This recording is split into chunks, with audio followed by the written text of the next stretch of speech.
Listen up, Canada's got a mess on its hands with immigration that's spiraling into a full-blown crime nightmare, and we're done pretending otherwise. Overstays, fraud, and unchecked borders have led in elements tied to extortion rackets and drive-by shootings that are terrorizing communities from Surrey to Brampton.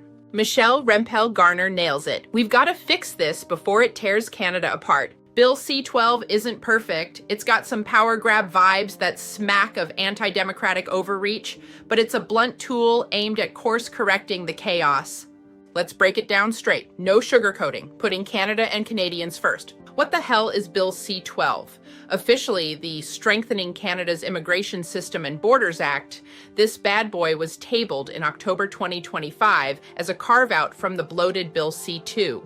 It passed the House in December 2025 with all-party nods and is grinding through the Senate now. It's all about beefing up border enforcement and immigration rules to slam the door on fraud, organized crime, and system abusers. Key tweaks hit the Customs Act, Oceans Act, Immigration and Refugee Protection Act, and more, giving agencies sharper teeth to spot and boot threats. No fluff, this bill recognizes Canada can't keep handing out visas like candy while gangs exploit the gaps. It's reality-based response to a system buckling under 1.5 million plus expired permits in 2025 alone, with projections for another 1.4 million in 2026, leaving hundreds of thousands potentially undocumented and off the radar. How it course corrects our immigration and crime mess. Canada first means protecting our streets, economy, and citizens from the fallout of lax policies. Bill C-12 steps up here by targeting the roots of our immigration overload and the crime wave it's fueling. Think extortion schemes leading to shootings that have spiked 330% nationally since 2015, with BC up 400% and hotspots like Surrey seeing over 100 incidents in 2025 alone. These aren't random. They're often linked to foreign gangs on student visas or bogus refugee claims, dodging deportation while running rackets that end in bullets flying through family homes. Tighter border muscle for CBSA.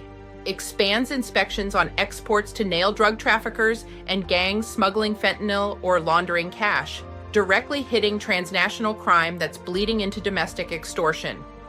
CBSA gets free facilities at ports and better tools to flag fraud at entry, cutting off the pipeline for criminals posing as visitors. Smarter info sharing lets IRCC, CBSA, and even foreign partners swap data on applicants, spotting red flags like criminal ties early. This could dismantle networks behind the extortion waves, like deporting suspects faster instead of letting them claim refugee status to stall. Visa and application crackdown. Governor in council can pause, cancel, or tweak visas, applications in the public interest. Think mass suspensions for fraud-riddled categories like fake student permits that gangs exploit. For overstays, this speeds up removals, freeing resources to handle real threats like gang-linked shootings. Refugee tweaks. Claims must hit within a year of arrival or they go to a pre-removal risk assessment instead of full hearings, streamlining to weed out bogus ones that clog the 300,000 backlog and let criminals game the system.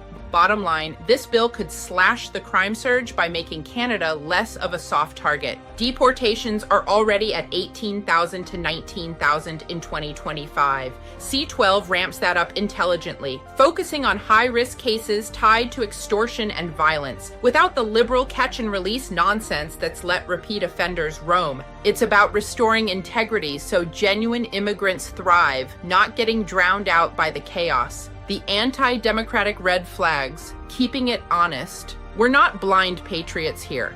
Canada First doesn't mean ignoring flaws. Bill C-12 hands the executive massive discretion without enough checks, which smells like a power play that could erode democracy if abused. Overbroad powers, that public interest trigger for mass cancellations, vague as hell, could lead to arbitrary decisions targeting whole nationalities or groups without parliamentary say-so, risking charter hits on liberty and searches.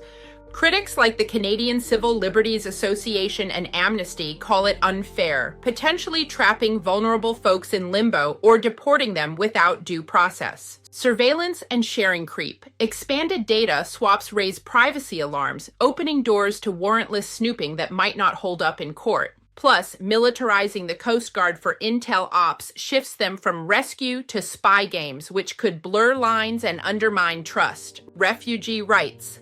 Squeeze, the one-year claim limit, and PRRA redirect could deny fair hearings to legit refugees delayed by trauma or bureaucracy, violating international obligations without fixing the real backlog drivers. These aren't deal breakers, but they're warnings. We need amendments or oversight to keep the feds accountable, or this could slide into undemocratic territory like we've seen with past omnibus bills.